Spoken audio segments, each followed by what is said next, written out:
which is Guillermo Rigondeaux of Cuba and now of the United States against Teon Kennedy of Philadelphia. Tale of the tape for these two fighters, and remember, Rigondeaux comes out of Cuba after a spectacular amateur career. He won 2 Olympic gold medals, reportedly won 388 of 400 fights. He's 9-0 as a pro. Has a 6-year age deficit against the younger Kennedy.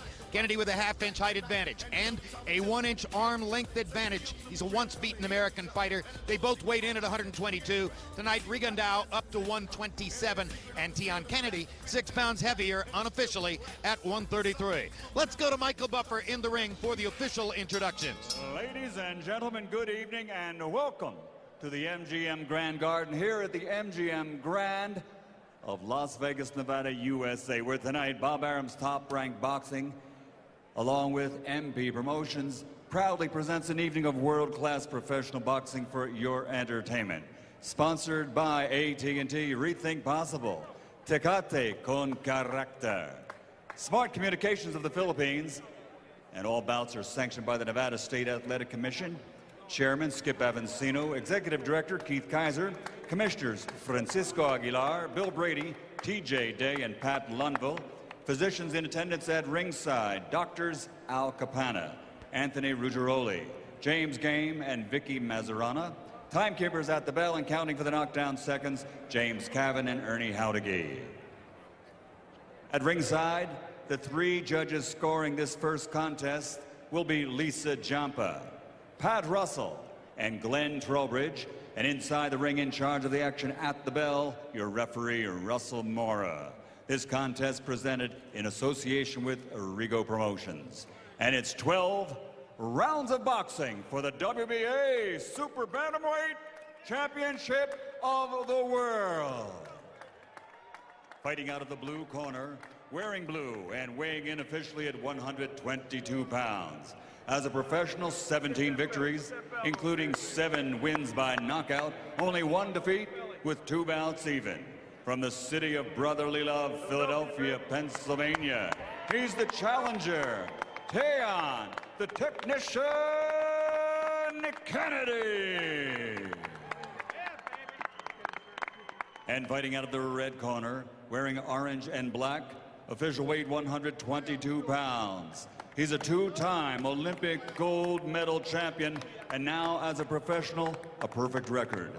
9 fights, 9 victories, including 7 knockouts, originally from Cuba, now living, training, and fighting out of Miami, Florida, USA, the reigning, defending, undefeated WBA Super Bantamweight Champion of the World, Guillermo El Chacal Rigondeaux.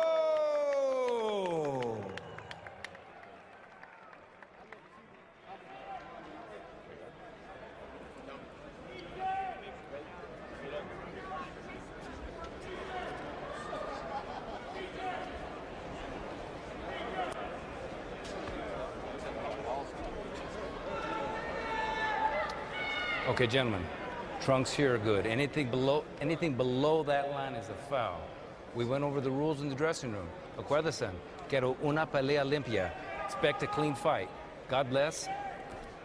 God bless, touch up. Rigondeaux or Rigondeaux, depending on who you talk to, one of the greatest amateurs of all time, and is a southpaw with real punching power and a real good defense. He has to look spectacular to garner enough fanfare to be worth it for other big-name fighters in the lighter weight classes to want to get in the ring with him. I'm going to go for the simpler pronunciation, Max. Rigondeaux, I believe we'll just live with that one and let those sophisticates who speak Cuban dialect perfectly throw in the E if they wish. Go with that. Or call him Guillermo. He's got spectacular trunks, that's for sure. And Emmanuel, one of the most amazing amateur careers ever. 388 wins in 400 reported fights. I think he would be considered up there with the great Teofilo Stevenson as one of the greatest amateur boxers in history. Cuba has produced, of course, a dozen or so fighters with records like that in their amateur careers.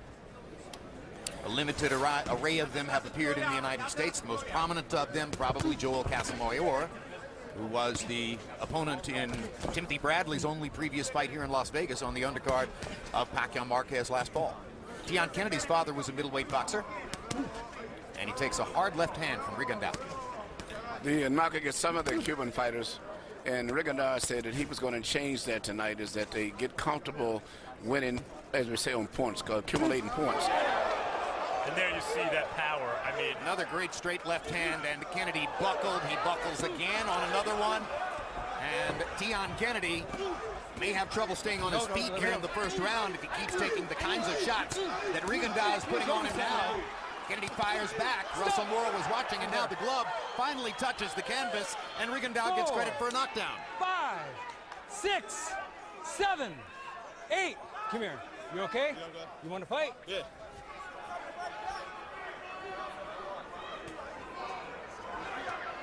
I'm not sure whether Rigondeaux has thudding power, Emmanuel, but he lands his shots very precisely and very accurately and seems to land them where he wants, when he wants, such as that uppercut right there. I am very impressed. Not only is he punching very accurate, I think he has good power, placing his punches good, and he's trying to make a statement tonight to show that he can punch and not just win points and lay back and come on later on at the end maybe, but he's trying to score a knockout, and he's placing and mixing up his left hands properly. By the way, I think Rigondeaux is a devastating puncher. He's just not in the package that we're used to seeing punchers. He's primarily a defensive fighter who doesn't throw a tremendous volume, but not only is he precise, he has concussive power in one shot. A power counter puncher? Yeah. And, you know, he studied exactly the position to throw his left hand. He's studying all of the movements of Kennedy where he can feel whether I can throw it through the center this time. Next time I'm going to throw it on the side. He's mixing it up. Or either I'll let Kennedy throw a right hand and I'll counter it by shooting my left hand after he misses. That's a great point, Emmanuel. He's thrown the left hand straight. He has swept it. He has thrown it as an uppercut. And as you say, focusing on all of the various ways in which he can hit the target.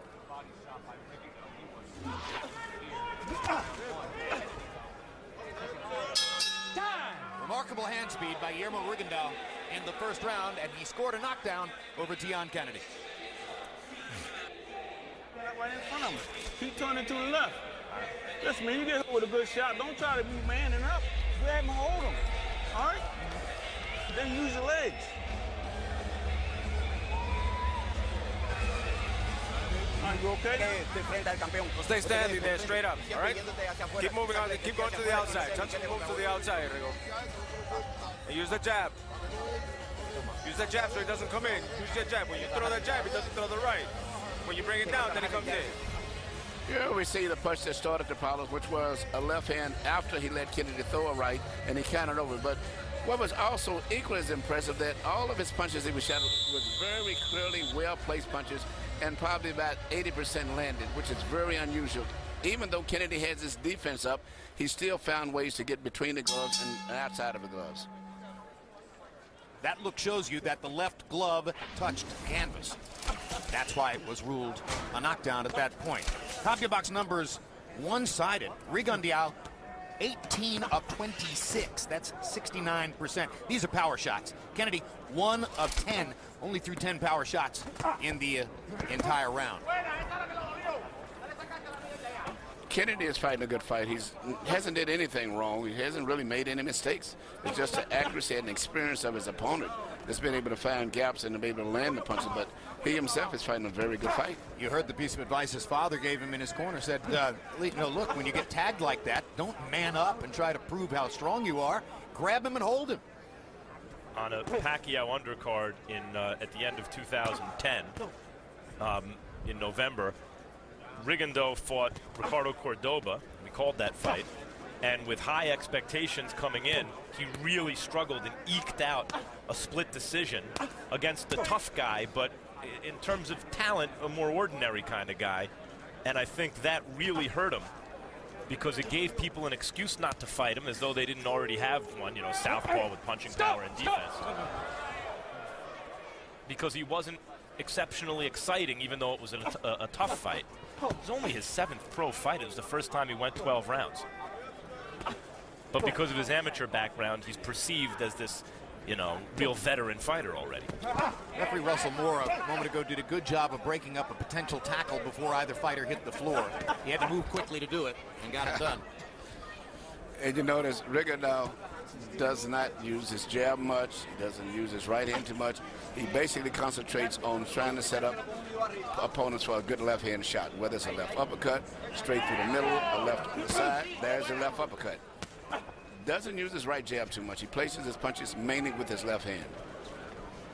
Fascinating the way he set up the uppercut, and there's a perfect straight left hand and the second knockdown of the fight. 4, 5. Remarkably 6, accurate punching so 7, far from Yes, Rigondeaux. and Kennedy hasn't did anything wrong. Want to fight? When you say anything wrong, Emmanuel, you mean no glaring mistakes, no cardinal sins. Right, throwing his punches too far back, getting out of balance. It's just that Rigondeaux is studying and knowing exactly where to throw those left-hand shots at. In 21 fights, Teon Kennedy's only been knocked down 3 times, 2 of them in the first 2 rounds here. Coming in 20 fights, he had only been knocked down once. And he almost went down on 2 separate occasions in the first round before he actually went down. That was remarkable right there. Another combination with an uppercut, and there's the 3rd knockdown of the fight. 4, 5, 6, 7, 8. Come here. Okay. Interesting thing is, he's not badly hurt. He's just getting knocked down by perfect shots. Perfect shots. Straight back, that right hand. Straight back, straight back.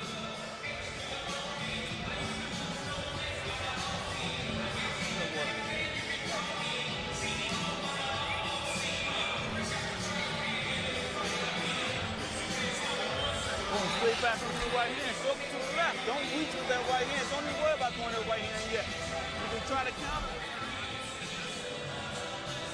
Here we see Rigondeaux just placing his punches very well, anticipating the position of Kennedy's right hand. We went directly through the center this time, just as Kennedy was jabbing. And now he comes right back with another one of them straight through the center again. And here we see the next knockdown, which is right on the side of the head, just as Kennedy was punching himself and left himself slightly open.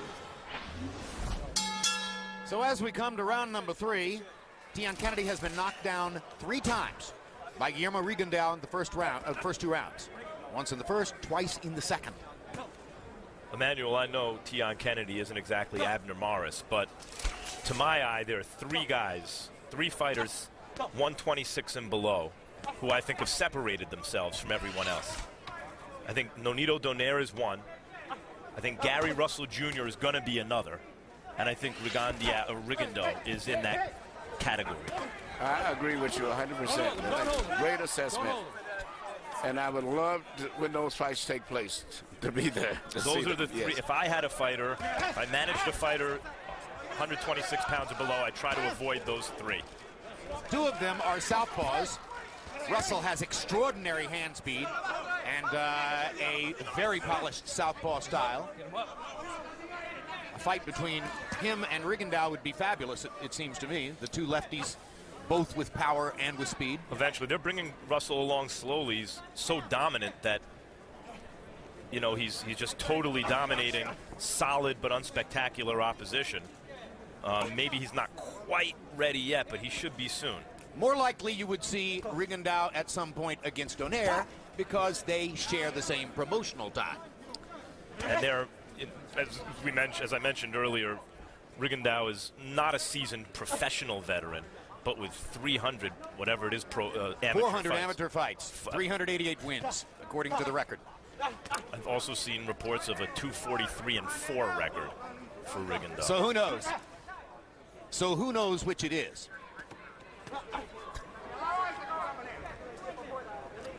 But those 3, I think, are the special talents below 126.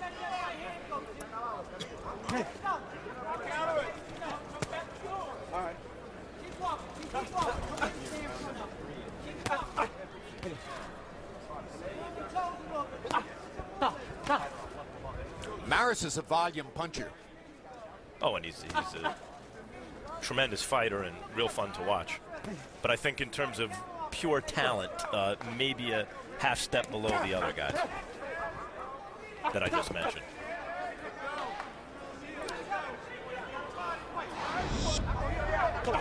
Kennedy has avoided getting hit cleanly with that left hand of Rigondeaux, and as a result, it's been a fairly interesting round. Even though he hasn't been able to land any clean punches, he's watching out for the variety of left hand punches from Rigondeaux, and it's kind of neutralized the attack of Rigondeaux at this point. Looks as though Kennedy has stepped up the foot movement just a little bit, circling more constantly to try to stop Rigondeaux from landing that rhythmic left hand. He's watching that left hand most of that.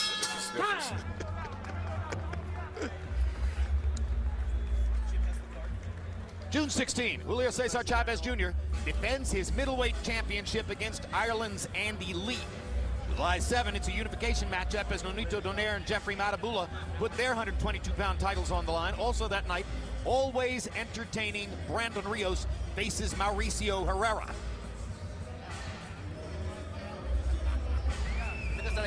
Throws a punch. When he throws a jab, do the counter punch and then finish off with the swing. This is the fourth round. Guy's done. You got to work the body more. It's going to be more consistent with your attack. More consistent. You got to throw more punches. The guy's done. You throw a combination. He throws a combination because you let him rebuild. You got to finish him off. Seldom will you hear a more one-sided CompuBox report than the following. Power shots through 3. Rigondeaux, 36 out of 67. He's landing 54% of his power shots. Kennedy, 4 out of 31. He lands 4 power punches in 3 rounds. So that gives you a hint as to how Harold Letterman may have scored the first 3 rounds. Harold, how do you have it? You know, Joe, I got 3-0, 30-24, Guillermo Rigondeaux. You know, when you're up by 6 points after 3 rounds in a 12-round fight, it's going to be hard as the devil for Teon Kennedy to box his way back into this fight. Guillermo deserves an extra point in round number 1 for 1 knockdown, and then when he dropped him twice in the second round, he gets a 10-7 round, and he won the 3rd round because Rigondeaux, you know, looked real good. He landed good shots. So Rigondeaux by 6, but I got to tell you, if Rigondeaux was a finisher, he would have jumped on him in the first round and got him out of there. 3-0, Guillermo Rigondeaux. Well, that goes back to what we were talking about in the first round. A power counterpuncher, a guy who takes his opportunities and uses them perfectly, but who isn't exactly aggressively coming forward to try to get you all the time. And that comes a lot from too many amateur fights, too. No, don't let him go, don't hold him. Especially with the system that he's been, you know, brought up under, which is that computer, get a point, stay ahead, don't take too many chances, get your point again, stay ahead. But I think Max accurately described what we saw in the Cordoba fight, and clearly he has improved and developed more of a professional style since then. But Kennedy has not been able to mount any type of an attack where Cordoba carried it to him and challenged him a lot more. Kennedy came down and basically Kennedy is doing what he's doing is trying to stay out of the way of the left hand punches for the most part. But he hasn't been able to do anything offensive himself. He's throwing the right hand, even the jab, so gingerly you wonder if there's something wrong with it, Rigondeaux. You know, he taps him with the right hook. He's not throwing it with real force. Great point. He saves the real force for his left hand. I think he's trying to soften it up and relax Kennedy a little bit. Just every punch he was throwing the first few rounds was all power shots. Now he's trying to relax, touch him lightly, and then load up with the power shots. I'm fascinated with Rigondeaux's full feints, Emmanuel. It's as though he rehearses the whole punch before he throws it. In the second round, twice, he put the left hand out there very slowly and brought it back. Second time he brought it back, then he launched and threw a perfect power shot that knocked Kennedy down. Yeah, he's trying to pull Kennedy in, but he's really beautiful in terms of his defense. He maintains perfect balance. He slides just enough to make the opponent miss a punch, but still keeps himself in position to punch back. Get him up. Come here. Okay, let's go.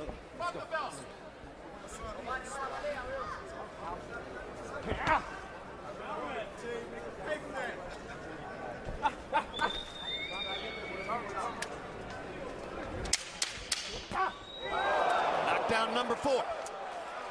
Every one of them on a straight left hand. Yep. 5, 6, 7, 8. Come here.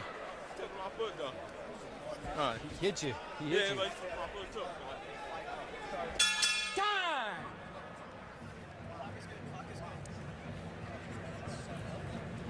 Hey.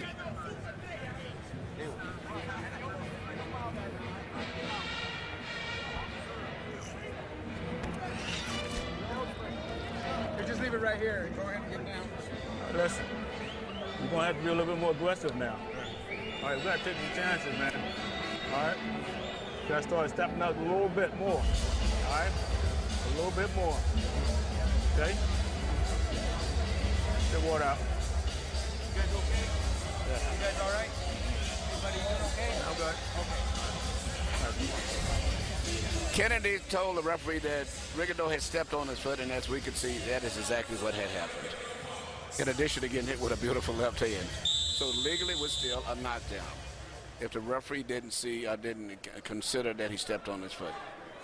Could he have ruled it not a knockdown because Rigondeaux stepped on his foot? I really don't know. That's Harold, is there any rule about that? You know, Jim, it's the referee's call. I mean, if the referee says that he went down because the other guy stepped on his foot, he could call it. But, you know, it would really be a stretch because he got hit with a left hand when he went down.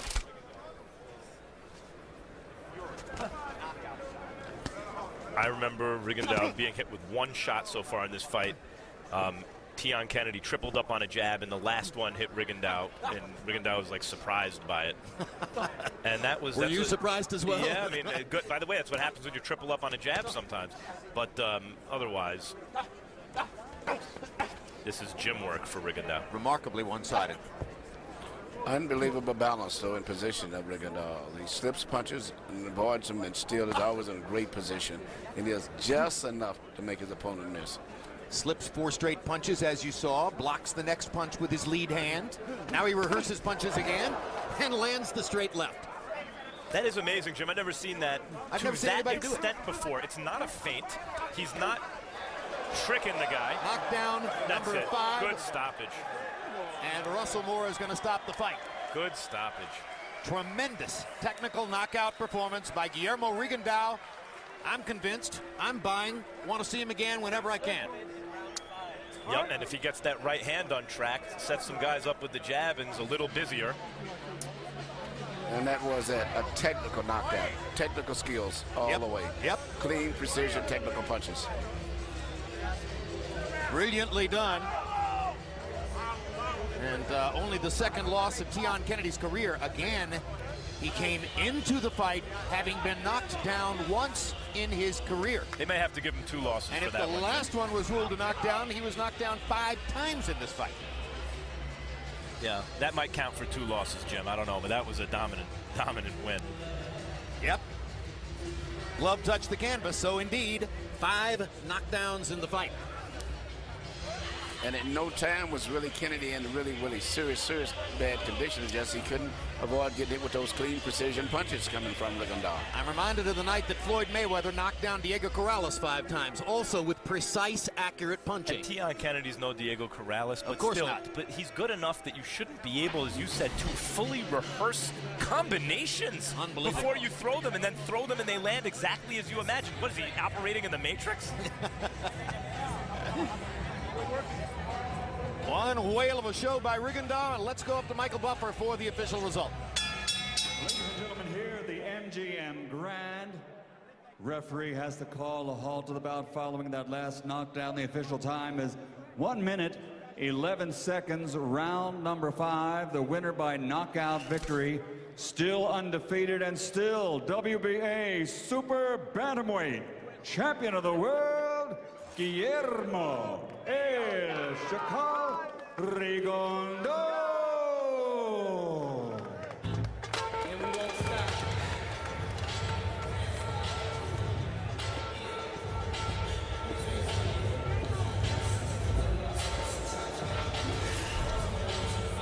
And here are the combi box numbers for Rigondeaux and Kennedy. Total punches landed, Rigondeaux 58. Only 58. Virtually every one of them must have been a straight left hand with power. 183 thrown. And of course you saw the putrid numbers for Kennedy. 6 out of 40 power shots.